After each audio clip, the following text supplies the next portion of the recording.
Alors, pour couper et coudre ce magnifique top circulaire, nous aurons besoin de 2 yards de tissu, du mètre ruban pour les mensurations, la craie ou tout autre outil de marquage puisque nous allons couper directement sur le tissu, une règle, une paire de ciseaux et évidemment une machine à coudre.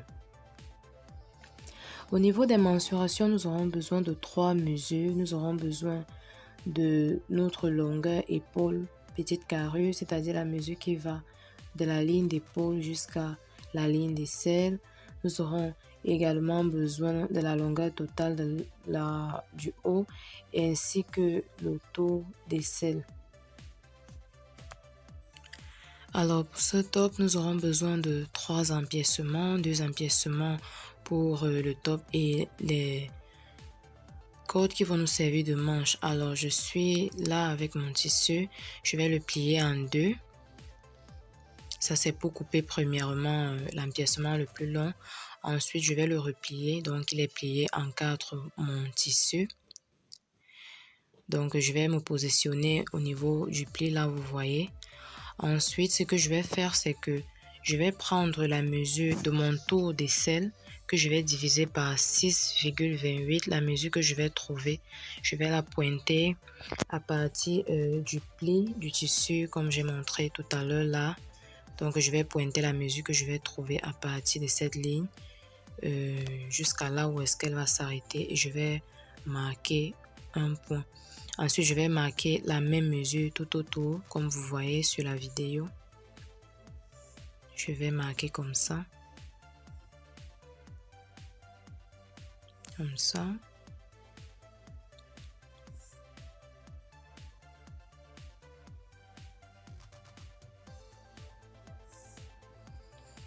Ensuite, je vais prendre ma règle pour tracer une ligne droite.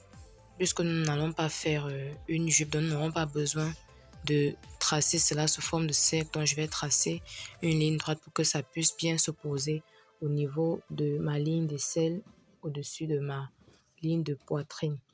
Une fois que j'ai tracé, maintenant, je vais pointer la longueur totale de mon haut, de mon top. Donc, dans mon cas, il est de 20 cm plus 2 cm de valeur de couture. Donc, ce qui va me faire de 22 cm. À mesure que je trouve, je vais la pointer là. Et je vais pointer ainsi tout autour. Parce qu'il s'agit d'une jupe cercle. Donc, l'allure du top doit vraiment ressembler à un haut cercle. Donc je vais pointer la même mesure de façon circulaire comme ça, voilà. Je vais pointer.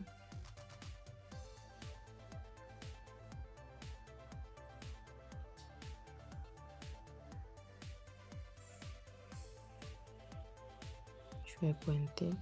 Une fois que j'ai terminé de pointer, maintenant je vais tout simplement couper mon tissu à l'aide de ma paire de ciseaux. Donc avec mes ciseaux, je vais couper.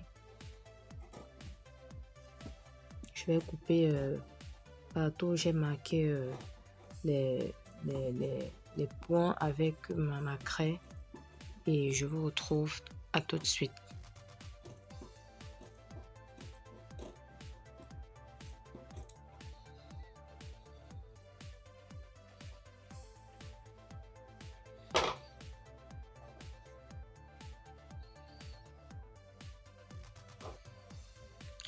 Donc j'ai déjà coupé l'empiècement le plus long. Maintenant je vais couper le deuxième emplacement qui sera moins long que le premier afin de former l'effet étage sur le haut.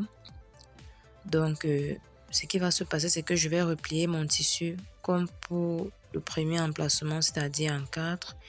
Et je vais pointer toujours la même mesure de mon tour d'aisselle divisé par 6,28 que j'ai trouvé pour la première pièce que j'ai coupée. Donc je vais également la pointer à partir de la ligne là et je vais pointer la même mesure tout autour de façon circulaire afin de tracer ma ligne.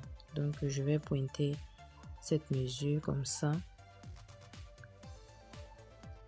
Ensuite, je vais tracer une ligne droite.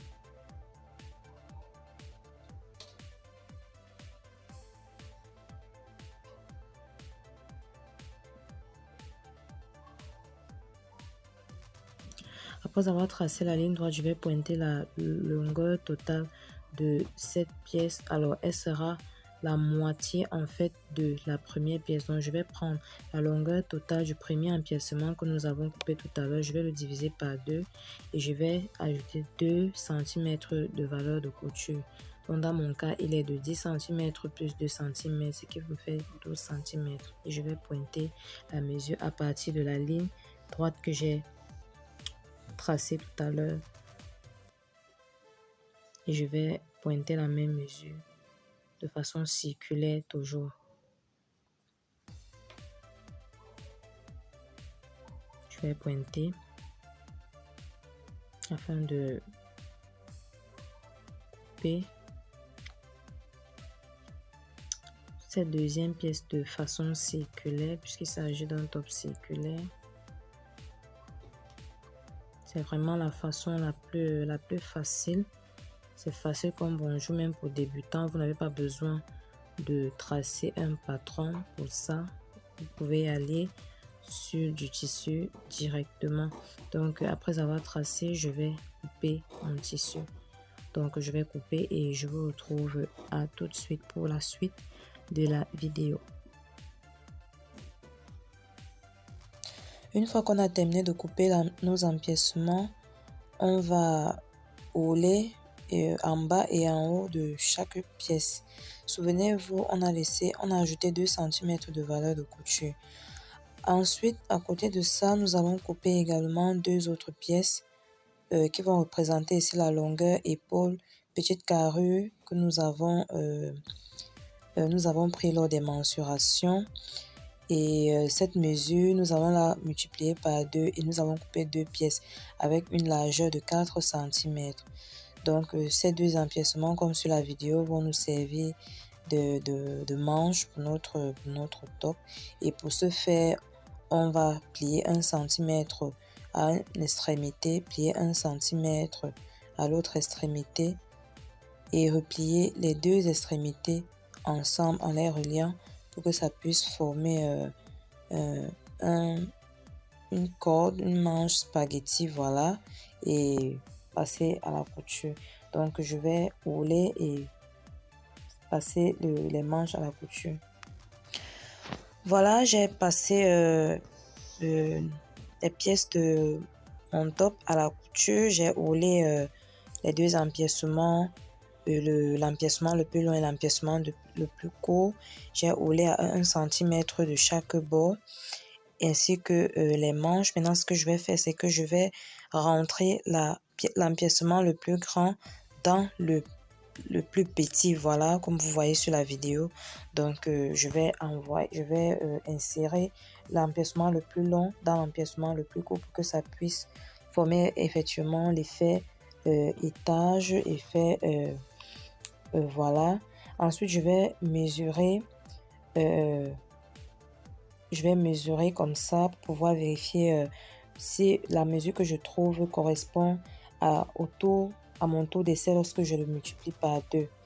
Donc, dans mon cas, cela correspond vraiment. Dans mon cas, il était de 54 cm. Donc, j'ai 27 cm de mesure lorsque je mesure.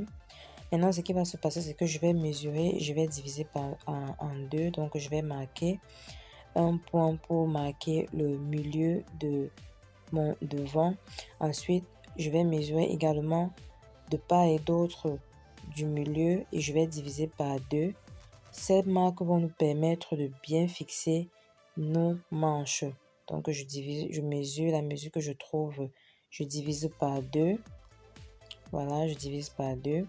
Ensuite, lorsque c'est fait, je vais maintenant prendre chaque manche que je vais insérer entre les 2 empiècements.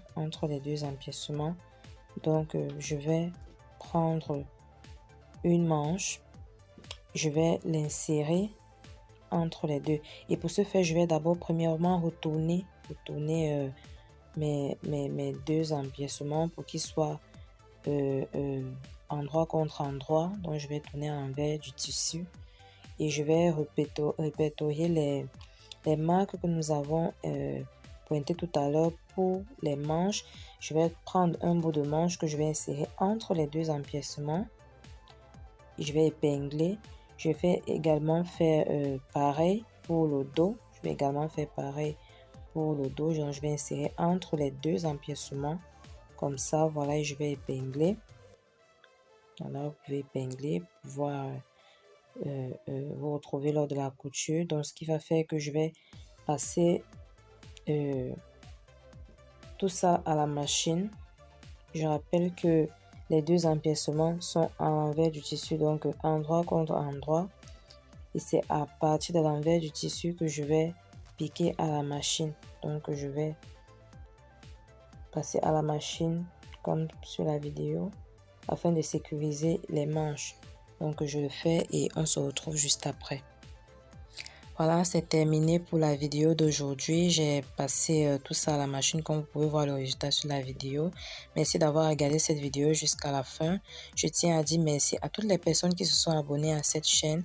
Merci pour votre soutien, merci pour vos likes, j'apprécie énormément. N'hésitez pas à liker la vidéo, à partager la vidéo et on se dit à la prochaine vidéo. Portez-vous bien. Bye bye.